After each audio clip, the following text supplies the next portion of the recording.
Hi, ഞാൻ സലു. എൻ്റെ channel ആദ്യമായിട്ടാണ് കാണുന്നതെങ്കിൽ സബ്സ്ക്രൈബ് ചെയ്യാൻ മറക്കരുത്.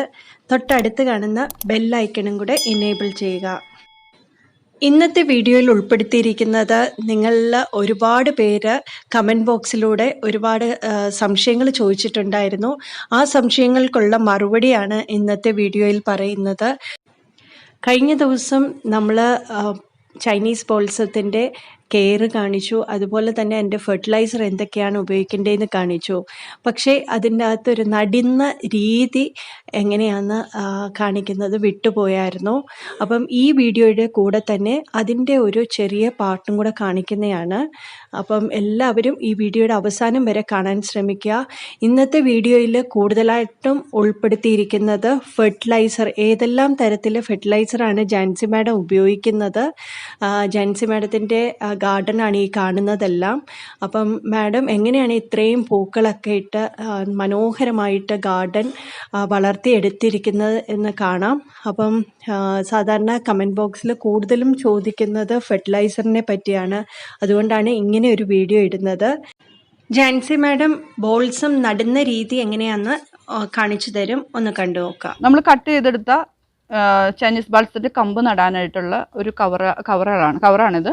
ഈ കവറിൽ ഞാൻ സാധാ മണ്ണും മണലും മാത്രമേ നിറച്ചിട്ടുള്ളൂ. കാരണം നമ്മൾ നേരെ ഇത് വളമൊക്കെ ചേർത്ത്, അതായത് ഇപ്പോൾ കാണിച്ച പോട്ടി മിശ്രിതം, ചാണകപ്പൊടിയും എല്ലുപൊടിയും എല്ലാം ചേർന്ന പോട്ടി മിശ്രിതത്തിലേക്ക് ഇത് നേരെ നട്ടാൽ ഇതിൻ്റെ തണ്ട് പെട്ടെന്ന് കെട്ടുപോകുന്ന ടൈപ്പാണ്. വളരെ നൈസാന്ന് നിങ്ങൾക്ക് അറിയാം. അപ്പോൾ ഇങ്ങനെയുള്ള സ്റ്റമ്പ്, ഇങ്ങനെയുള്ള തണ്ടുകൾ നമ്മൾ നടുന്ന ഏത് ചെടിയുടെ തണ്ടായാലും നേരെ നമ്മൾ വളമുള്ള മണ്ണിലേക്ക് ഇടാതിരിക്കുക. മണ്ണും മണലും മാത്രം ചേർന്ന ഒരു ചെറിയ കവറിലേക്കോ ചെറിയ പോട്ടിലോ നമ്മൾ നട്ട് പിടിപ്പിച്ച് വേര് പിടിച്ചതിന് ശേഷം മാത്രമേ നമ്മളിതുപോലെ വേറെ പോട്ടിലേക്ക് നടാൻ പാടുള്ളൂ കേട്ടോ. അപ്പോൾ ഇതുപോലെ തന്നെ ആ മണ്ണിൽ ഇതുപോലെ ഉറപ്പിക്കുക. നമ്മളിതുപോലെ തണൽ ഏരിയയിൽ ഒരാഴ്ചയെങ്കിലും തണൽ ഏരിയയിൽ ഇരുന്ന് ഇതിൻ്റെ വേര് ഇതിൻ്റെ വാട്ടമൊക്കെ നിൽക്കുന്നവരെ നമ്മൾ ശ്രദ്ധിക്കണം. ഇപ്പം ഞാനിത് 2-3 ദിവസം മുമ്പ് നട്ട ഒരു ചെടി നിങ്ങളെ കാണിച്ചു തരാം. ഇത് ഞാനിതുപോലെ നട്ടെടുത്ത ഒരു ചെടിയാണ്. ഇത് വാടി നിൽക്കുന്നത് നിങ്ങൾക്ക് കാണാമല്ലോ. ഇത് പക്ഷെ കണ്ടാൽ നിങ്ങൾ വിഷമിക്കേണ്ട, ഇങ്ങനെ വാടി നിൽക്കും. ഒരു 3-4 ദിവസം ഈ വാട്ടം ഉണ്ടാവും, പക്ഷേ നല്ല ഉഷാറായിട്ട് വന്നോളും. ഞാനിതുപോലെ കുറച്ച് അധികം ചെടികൾ ഇതൊന്ന് നട്ട് വേറെ ചട്ടികളിലേക്ക് നടാനായിട്ട് ഇതുപോലെ വാട്ടമൊക്കെ കഴിഞ്ഞ് റെഡിയായി വന്നതാണ് ഈ ചെടി. കണ്ടോ, ഇതുപോലെ നട്ടിട്ടതാണ്. അപ്പോൾ ഇതുപോലെ ഉഷാറായി വന്നോളും. വാടിയെന്നോർത്ത് നിങ്ങൾ വിഷമിക്കേണ്ട, അത് പറിച്ച് കളയാൻ നിൽക്കരുത്. അത് നന്നായിട്ട് ഉഷാറായിട്ട് വന്നോളും. ഇത് വേര് പിടിച്ച് ഇത് നല്ല ഉഷാറായിട്ട് ഇലകളൊക്കെ നല്ല സ്റ്റഡി ആയിട്ട് നിൽക്കുന്ന കാണുമ്പോഴാണ് നമ്മൾ വേറെ പോട്ടിലേക്ക് മാറ്റി നടാൻ പാടുള്ളൂ കേട്ടോ. ചെടികളൊക്കെ നട്ട് നമ്മൾ കവറിലോ അല്ലെങ്കിൽ ചെറിയ ചട്ടികളിലോ ആക്കി നമ്മൾ പ്രൊപ്പഗേറ്റ് ചെയ്ത് നമ്മൾ പിടിച്ച് കിട്ടാൻ വേണ്ടി വെക്കുന്ന ഒരു തണൽ ഏരിയ ആണ് കേട്ടോ. ഞാൻ നിങ്ങളൊന്ന് പരിചയപ്പെടുത്തുന്നതാണ്. മരത്തിൻ്റെയൊക്കെ ഷെയ്ഡിലായിരിക്കണം വെക്കേണ്ടത്. അതായത് വെളിച്ചം കിട്ടണം. ചെടികൾ നട്ട് കഴിഞ്ഞാൽ നമ്മൾ നേരെ കൊണ്ട് തണലത്ത് വെക്കണമെന്ന് പറയുമ്പോൾ എവിടെയും കൊണ്ടൊന്ന് അങ്ങനെ ഒട്ടും പ്രകാശം കിട്ടാത്തടത്ത് വെക്കരുത്. ഒരു പാർഷ്യലി കൂടുതൽ തണലും എന്നാൽ കുറച്ച് വെളിച്ചവും ചൂടും കിട്ടാവുന്ന രീതിയിലുള്ള ഒരു തണൽ ഏരിയയിലായിരിക്കണം കേട്ടോ അവിടെ വെക്കേണ്ടത്. നമ്മൾ കവറിൽ നട്ട് പിടിപ്പിച്ച് നേരെ ഇത് നന്നായിട്ട് ശ്രദ്ധിച്ചാൽ മാത്രമേ ഇവർക്ക് നമ്മൾ നട്ടതിൻ്റെ ആ ഒരു ഗുണം കിട്ടുള്ളൂ. നമ്മൾ കവറിൽ നട്ട് പിടിപ്പിച്ചാലേ.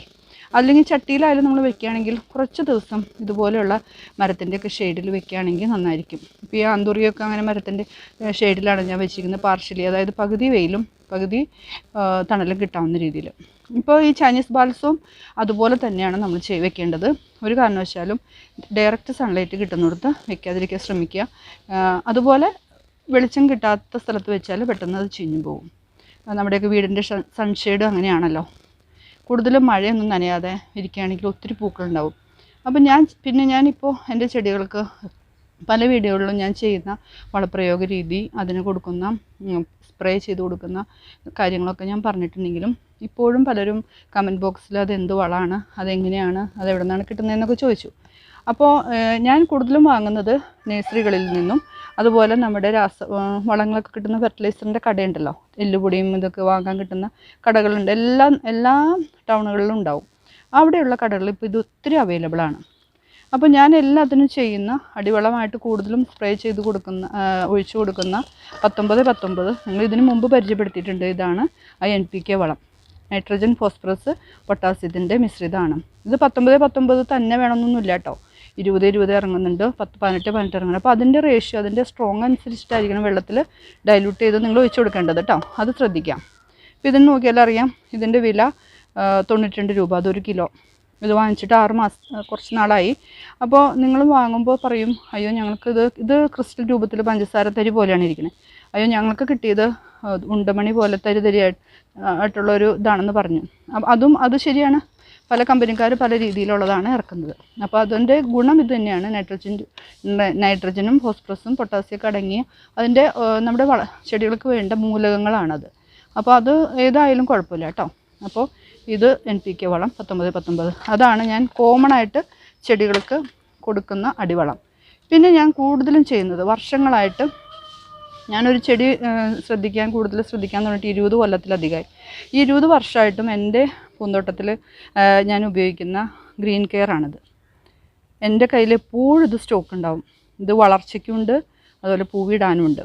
കാരണം എനിക്കിത് ഒത്തിരി ഗുണം തന്നിരിക്കുന്ന ഒരു എന്താ പറയുക, ബൂസ്റ്റ്. അതായത് ബൂസ്റ്റ് എന്ന് പറഞ്ഞാൽ പൂക്കൾ ഉണ്ടാവാനായിട്ടുള്ള ഒരു നല്ലൊരു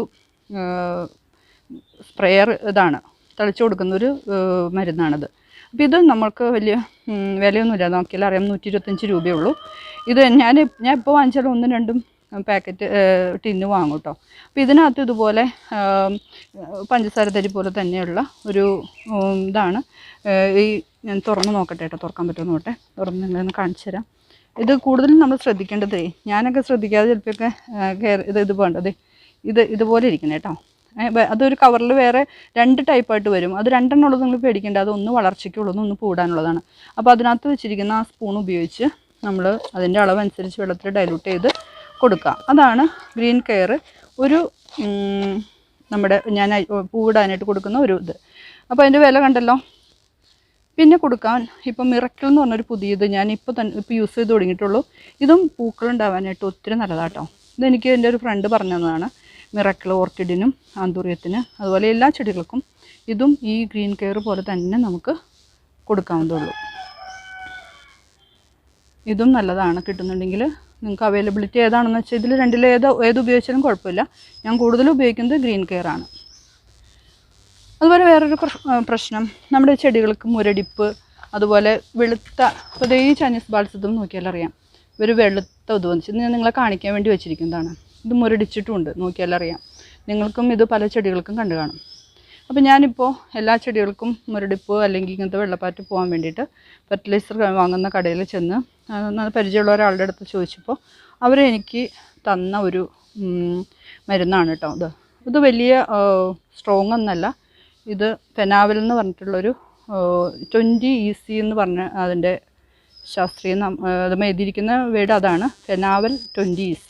ഇത് കിട്ടുന്നുണ്ടെങ്കിൽ ഇത് വാങ്ങാം. അല്ലെങ്കിൽ നിങ്ങൾ വിഷമിക്കേണ്ട, നിങ്ങൾക്ക് പറ്റുന്നുണ്ടെങ്കിൽ ഇതുപോലെ ഫെർട്ടിലൈസർ കടയിൽ പോകുമ്പോൾ അവരോട് ചോദിച്ചാൽ ഒത്തിരി പോകുന്നത് മൂവ്മെൻ്റ് ഉള്ളത് ഏതാണെന്ന് ചോദിച്ചാൽ അധികം സ്ട്രോങ് അല്ലാത്തത് അവിടെ ഉണ്ടെങ്കിൽ വാങ്ങുന്നത് നല്ലതായിരിക്കും.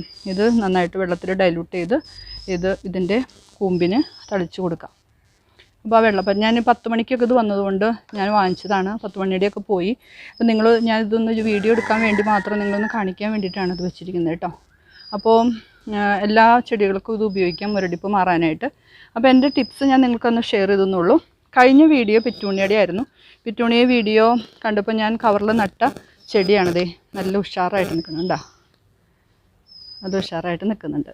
അപ്പോൾ ഞാൻ പറഞ്ഞു തന്നത്, ഇങ്ങനെ പരിചരണം കൊടുത്താൽ ഇവ നല്ല രീതിയിൽ പൂക്കൾ തരും. നമുക്ക് ഒന്ന് ശ്രദ്ധിച്ചാൽ മാത്രം മതി. പൂക്കൾ ഉണ്ടാവണമെന്നുള്ള പ്രതീക്ഷയിലാണ് നമ്മളിതൊക്കെ നടുന്നത്. അപ്പോൾ അവർക്ക് അതിന് വേണ്ട കെയറിങ് കൂടി കൊടുക്കാൻ നോക്കണേ. ഞാൻ ഫെർട്ടിലൈസറിൻ്റെ കാര്യം എത്ര പറഞ്ഞാലും പലർക്കും ഒരു സംശയമാണ്, ഇതൊക്കെ എങ്ങനെയാണ് ഏത് അളവിലാണ് ചേർക്കണമെന്നുള്ളത് കേട്ടോ. അപ്പോൾ ആ അളവ് ഞാൻ ജസ്റ്റ് ഒന്ന് ഡെമോ കാണിക്കാം. നിങ്ങളൊന്ന് ശ്രദ്ധിച്ച് കേൾക്കാം കേട്ടോ. പല വീഡിയോസിൽ ഞാനിത് പറഞ്ഞിട്ടുള്ളതാണ്, എങ്കിലും ഞാനൊന്ന് കാണിച്ചു തരാം. 19-19 ഇതാണ് ഞാൻ നിങ്ങൾക്ക് പരിചയപ്പെടുത്തിയത്. അപ്പോൾ ഇതിൻ്റെ ക്രിസ്റ്റൽ രൂപത്തിലുള്ളതാണ് നമുക്ക് കിട്ടിയണേ, കണ്ടോ? ക്രിസ്റ്റൽ രൂപത്തിലുള്ളതാണ് ഇത്. അതിലൊരു സ്പൂൺ ഞാൻ നിങ്ങൾക്ക് പരിചയപ്പെടുത്തുന്നത് ഈ സ്പൂണാണ്. നമുക്ക് ഈ നൂഡിൽസ് കിട്ടുന്ന സ്പൂൺ. അപ്പോൾ അതിനകത്ത് ഒരു സ്പൂൺ ഇതുപോലെ എടുത്തു കഴിഞ്ഞാൽ ഞാനിത് 5 ലിറ്റർ വെള്ളത്തിൽ കലക്കും. എന്നിട്ട് കൊച്ചു ചെടികളാണെങ്കിൽ കുറച്ചും കൂടി വെള്ളം ചേർത്ത് ഒഴിച്ചു കൊടുക്കും. ഇതുപോലെ വലിയ ചട്ടികളിലിരിക്കുന്ന ചെടികളൊക്കെ ആണെങ്കിൽ ഇത് ആ ചെടിയിൽ മണ്ണ് നനയാൻ പാകത്തിനുള്ള വെള്ളം അത് കലക്കിയിട്ടുള്ളത് ഒഴിച്ചെടുക്കും. അപ്പോൾ ഇതുപോലെ ചെറിയ സ്പൂണിൽ എടുക്കുന്നത് 5 ലിറ്റർ വെള്ളത്തിൽ കലക്കുക. നമുക്കിപ്പോൾ ഇത്തിരി കൂടുതൽ വെള്ളമായിന്നോർത്ത് ഒരു കുഴപ്പമില്ല കേട്ടോ. അപ്പോൾ ചെടികൾക്ക് നനയാനുള്ള വെള്ളം മണ്ണ് പുറത്തേക്ക് പോകാത്ത രീതിയിൽ ചട്ടിയിൽ നിറഞ്ഞ് അടിയിൽ കൂടെ പോകാത്ത രീതിയിൽ ഒഴിച്ചു കൊടുക്കുക, ഓരോ കപ്പ് വീതം. അപ്പോൾ 19 അപ്പോൾ ഈ 19 ഒരു മോഡൽ ഞാൻ കാണിച്ചത് ഇതുപോലെ തരിതരിയായിട്ടുള്ളതും കിട്ടും കേട്ടോ. അപ്പോൾ ഇത് ആ 19 അല്ല, ഇതെനിക്ക് എബ്രോഡിൽ നിന്ന് പുറത്തുനിന്ന് എൻ്റെ ഒരു റിലേറ്റീവ് കൊണ്ടുവന്ന് തന്നതാണ്. നമ്മുടെ നാട്ടിൽ അവൈലബിൾ അല്ല, NPK വളം തന്നെയാണ്, പക്ഷേ ഇതുപോലെയാണ് ഇരിക്കുന്നത്. വേറെ കമ്പനിക്കാർ ഇറക്കുന്ന 19. അപ്പോൾ ഇതും നിങ്ങളൊന്ന് ശ്രദ്ധിക്കുക. ഇത് 50 ഗ്രാം ഉണ്ട് ഇപ്പോൾ ഈ എടുത്തിരിക്കുന്നത്. ഇത് ഞാൻ 10 ലിറ്റർ വെള്ളത്തിൽ കലക്കിയിട്ടാണ്. അപ്പോൾ ഇതുപോലത്തെ അടപ്പനിൽ 50 ഗ്രാം എടുത്ത് നമ്മൾ 19 ഇതേപോലത്തെ തരിയാണ് കിട്ടുന്നുണ്ടെങ്കിൽ 10 ലിറ്റർ വെള്ളത്തിൽ കലക്കുക. എന്നിട്ട് അത് ഒഴിച്ചു കൊടുക്കുക. NPK വളം 19 ഉണ്ട്, 18 ഉണ്ട്, 20 ഉണ്ട് കേട്ടോ. അത് നിങ്ങൾക്ക് ഏതാണ് അവൈലബിൾ എന്ന് പറഞ്ഞാൽ അതേ NPK വളം തന്നെ ചേർക്കാം. അത് ഈ മോഡലിൽ കലക്കി വെള്ളം ഒഴിച്ച് കൊടുക്കണം കേട്ടോ. ചുവട്ടിൽ ഒഴിച്ച് കൊടുക്കേണ്ട വെള്ളമാണ് NPK വളം. പിന്നെ സ്പ്രേയും ചെയ്യാം. പിന്നെ ഞാൻ പരിചയപ്പെടുത്തിയത് ഗ്രീൻ കെയർ ആണ്. നോക്കൂ, ഗ്രീൻ കെയർ ഇതാണ് ഞാൻ ഏറ്റവും കൂടുതൽ ഉപയോഗിക്കുന്ന ഹോർമോൺ. പൂവുണ്ടാവാനായിട്ട് ഏറ്റവും കൂടുതൽ ഉപയോഗിക്കുന്ന ഹോർമോൺ. അപ്പോൾ ഇതിൻ്റെ അകത്ത് ഇതേപോലെയുള്ള തരിതരിയായിട്ടുള്ള ക്രിസ്റ്റൽ രൂപത്തിൽ ഇതിപ്പോൾ കുറച്ച് ഈർപ്പം കയറി കേട്ടോ. ഒത്തിരി നാളായി ഞാൻ കൊണ്ടുവന്നിട്ട്. അപ്പോൾ ഇതുപോലെ വെള്ളത്തിൽ ഒലിച്ച് പോകാത്ത രീതിയിൽ സൂക്ഷിച്ച് വെക്കണം കേട്ടോ. ഒലിച്ച് പോകാമെന്ന് പറഞ്ഞാൽ അത് വെള്ളം ഒലിക്കും. അപ്പോൾ അതൊന്ന് നമ്മൾ തണുപ്പുള്ള ഏരിയയിൽ വെക്കണം. അത് അതിനകത്ത് ആ പാത്രത്തിൽ കുറച്ച് ഡയറക്ഷൻ പറയുന്നുണ്ട് കേട്ടോ, അത് ശ്രദ്ധിക്കണം. ഇത് കണ്ടോ, ഇതുപോലത്തെ ഒരു സ്പൂണുണ്ട് അതിനകത്ത്. ആ സ്പൂണിൽ ഇത് നിറച്ച് ഞാൻ എടുത്തിട്ടുണ്ട്. ഇത് ഞാൻ ഒരു ബക്കറ്റിലേക്ക് ഇട്ടിട്ട് അതിനകത്തേക്ക് 5 ലിറ്റർ വെള്ളം ഒഴിക്കും. ഇത്രയും ഗ്രീൻ കെയർ ഞാൻ 5 ലിറ്റർ വെള്ളം ചേർത്തിട്ട് ആ വെള്ളമാണ് സ്പ്രേ ചെയ്ത് കൊടുക്കണേ. ആഴ്ചയിൽ പൂ ഉണ്ടാവുന്നവരെ 2 പ്രാവശ്യം ഒഴിച്ചു കൊടുക്കാം. അതല്ലാന്നുണ്ടെങ്കിൽ പൂവുണ്ടായി ഒന്ന് മുട്ടായി തുടങ്ങിയെന്ന് പറഞ്ഞു കഴിഞ്ഞാൽ ആഴ്ചയിൽ 1 പ്രാവശ്യം ആക്കാം. നന്നായിട്ട് പൂ വന്നു എന്ന് കണ്ടു കഴിഞ്ഞാൽ പിന്നെ അത് മാസത്തിലൊരിക്കൽ ചെയ്താൽ മതി കേട്ടോ. അപ്പോൾ ഇതാണ് ഗ്രീൻ കെയർ. അതുപോലെ തന്നെ മിറക്കിളും കൂടി പരിചയപ്പെടുത്തിയിരുന്നു. മിറക്കിൾ 10 തുള്ളി 2 ലിറ്റർ വെള്ളത്തിൽ. ഞാൻ അങ്ങനെയാണ് ചെയ്യുന്നത്. എനിക്ക് ഒത്തിരി ചെടികളുള്ളതുകൊണ്ടേ ഞാൻ 10 ലിറ്റർ ഒത്തിരി വെള്ളത്തിലാണ് കലക്കുന്നത്. അപ്പോൾ 10 തുള്ളി 2 ലിറ്റർ വെള്ളത്തിൽ എടുത്തിട്ട് അതിൻ്റെ ഒരു അളവ് കിട്ടാൻ വേണ്ടിയിട്ടാണ് പറഞ്ഞത്, സ്പ്രേ ചെയ്ത് കൊടുക്കാം. അപ്പോൾ ഏകദേശം ഒരു ഐഡിയ കിട്ടിയല്ലോ. അപ്പോൾ അളവ് കൂടാതെ നോക്കുക, കുറഞ്ഞാലും കുഴപ്പമില്ല. അപ്പോൾ നമുക്കിതുപോലെ മനോഹരമായിട്ടുള്ള പൂക്കൾ നമ്മുടെ ചെടികളുണ്ടാവും. ചൈനീസ് ബാൽസം പോലെയുള്ള ചെടികൾക്ക് എത്രയും ഡൈല്യൂട്ട് ചെയ്ത് കൊടുക്കാമോ അത്രയും ഡൈല്യൂട്ട് ചെയ്ത് തന്നെ അടിക്കണം. വെള്ളം കൂടുതൽ ഒഴിച്ച് കൊടുക്കരുത് ചൈനീസ് ബാൽസം പോലെയുള്ള ചെടികൾക്ക് കേട്ടോ. ഓക്കെ, നമ്മൾ ഈ വളങ്ങളെല്ലാം പരിചയപ്പെടുത്തുന്നേ ഉള്ളൂ. ഇത് ഏതെങ്കിലും ഒന്നേ നമ്മൾ ചെയ്യാവൂ കേട്ടോ. അടിവളമായിട്ട് 19 മാസത്തിൽ വലിയ ചെടികൾക്കാണെങ്കിൽ 2 പ്രാവശ്യം ഒഴിച്ചു കൊടുക്കാം. കുഞ്ഞു ചെടികൾക്കാണെങ്കിൽ 1 പ്രാവശ്യം ഒഴിച്ചു കൊടുക്കാം. പൂവ് ഉണ്ടായി മുട്ടുണ്ടായി വന്നു കഴിഞ്ഞാൽ അതും നിർത്താം. അതുപോലെ ഗ്രീൻ കെയർ അല്ലെങ്കിൽ മിറക്കിൾ ഏതെങ്കിലും ഒന്ന് ഉപയോഗിക്കാവും. നിങ്ങൾക്ക് ഏതാണ് അവൈലബിൾ ഉള്ളത് അത് നോക്കിയിട്ട് വേണം നമ്മൾ തളിക്കാനായിട്ട്. അത് ശ്രദ്ധിക്കണം. ഗ്രീൻ കെയർ പൂവുണ്ടാവാനായിട്ടാണ് അടിക്കുന്നതെങ്കിൽ അത് മുട്ടുണ്ടാവുന്ന വരെ മാസത്തിൽ ഒരു 3 പ്രാവശ്യമെങ്കിലും ചെയ്യാം. അല്ലെങ്കിൽ ആഴ്ചയിൽ 1 പ്രാവശ്യമെങ്കിലും ഗ്രീൻ കെയർ സ്പ്രേ ചെയ്യാം. മിറക്കിളും അതുപോലെ തന്നെ. ഈ മിറക്കിളും ഗ്രീൻ കെയറും ഒരേ ഉദ്ദേശമാണ്. നിങ്ങൾക്ക് ഏതാണോ അവൈലബിൾ എന്ന് നോക്കിയിട്ട് വേണം ചെയ്യാൻ കേട്ടോ. മിറക്കിളും ഗ്രീൻ കെയറും എല്ലാം കൂടി ഒരുമിച്ച് ചെയ്യരുത് നമ്മൾ പ്രത്യേകം ഓർക്കണം. 19 പക്ഷേ NPK വളമാണ്. അത് നമ്മൾ അടിയിൽ ഒടിച്ചു കൊടുക്കാനും അതുപോലെ നമുക്ക് ഡൈല്യൂട്ട് ചെയ്തിട്ട് നമുക്ക് ചെടിയുടെ ഇലകളിലും തണ്ടിലും ഈ 19 ഇപ്പോൾ ഗ്രീൻ കെയർ കിട്ടാനില്ലെങ്കിൽ 19 മാത്രമേ ഉള്ളതെന്നുണ്ടെങ്കിൽ അത് നമ്മൾ വെള്ളത്തിൽ ഡൈല്യൂട്ട് ചെയ്ത് സ്പ്രേ ചെയ്ത് കൊടുക്കാം കേട്ടോ. അപ്പോൾ അതൊന്ന് ശ്രദ്ധിക്കണം. ഞാൻ ഇതെല്ലാം ഒന്ന് പരിചയപ്പെടുത്തിയെന്നുള്ളൂ. നമ്മൾ ചെയ്യുന്നത് ഏതെങ്കിലും ഹോർമോൺ രൂപത്തിലുള്ള ഗ്രീൻ കെയറും മിറക്കിളും ഏതെങ്കിലും ഒന്ന് 19 പക്ഷേ NPK വളം എപ്പോഴും നമുക്ക്, അതായത് മിറക്കിൾ ഉപയോഗിക്കുമ്പോഴും ഗ്രീൻ കെയർ ഉപയോഗിക്കുമ്പോഴും ചെയ്യാവുന്നേ ഉള്ളൂ.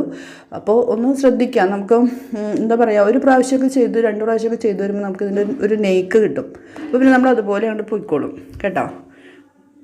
5 പേർക്ക് പെറ്റ്യൂണിയ സീഡ്സ് ഫ്രീ ആയിട്ട് അയച്ചു തരാമെന്ന് പറഞ്ഞിട്ടുണ്ടായിരുന്നു. അതിനുവേണ്ടി കമന്റ് ചെയ്തത് 729 പേരാണ്. നമ്മൾ വിന്നേഴ്സിനെ ചൂസ് ചെയ്യുന്നത് youtube.randomcommentpicker.com എന്ന് പറഞ്ഞ വെബ്സൈറ്റിൽ നിന്നാണ്. ഡ്യൂപ്ലിക്കേറ്റ് യൂസേഴ്സിനെ ഫിൽട്ടർ ചെയ്തിട്ടാണ് നമ്മൾ വിന്നറിനെ ചൂസ് ചെയ്യുന്നത്. നമുക്ക് ഫസ്റ്റ് വിന്നർ ആരാന്ന് നോക്കാം.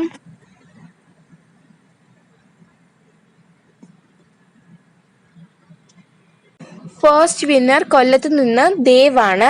ഒരാഴ്ചയോട് പറയാം, കൊല്ലത്ത് നിന്ന് ദേവ്. നമുക്ക് സെക്കൻഡ് വിന്നർ ആരാ നോക്കാം.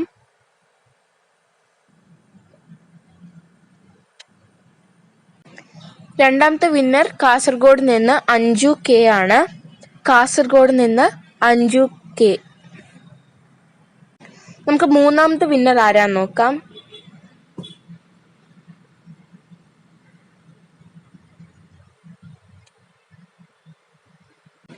മൂന്നാമത്തെ വിന്നർ പത്തനംതിട്ടയിൽ നിന്നും ഉഷ സജിയാണ്. പത്തനംതിട്ടയിൽ നിന്നും ഉഷ സജി. നാലാമത്തെ വിന്നർ ആരാ നോക്കാം.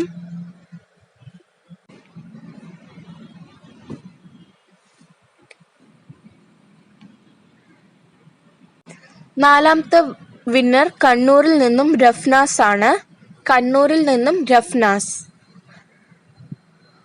നമുക്ക് ലാസ്റ്റ് വിന്നർ ആരാ നോക്കാം.